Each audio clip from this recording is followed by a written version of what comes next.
My mother called. Dad was having trouble breathing. Again. As I drove to the hospital, I remembered the first time.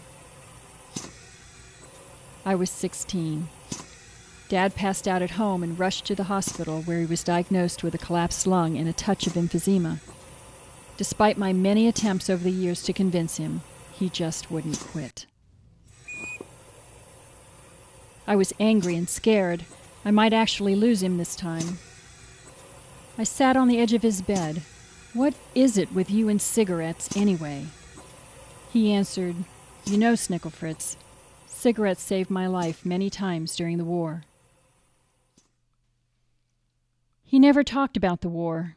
He was a combat infantryman, a machine gunner, part of the 5th Division known as Roosevelt's Red Devils. He told me, "At night we were the point. Machine gunners never got relieved. You can't imagine the cold in the trenches.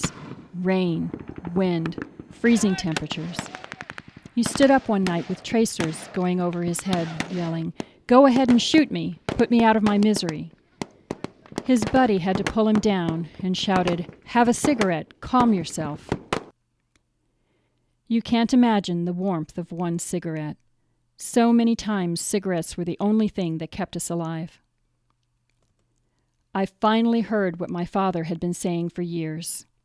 My anger began to slip away. Anger with my father for smoking and for nearly dying before my son had a chance to know him. My eyes filled with tears, not for the suffering my father experienced during the war, but for the suffering he experienced because his daughter, the nurse, never understood.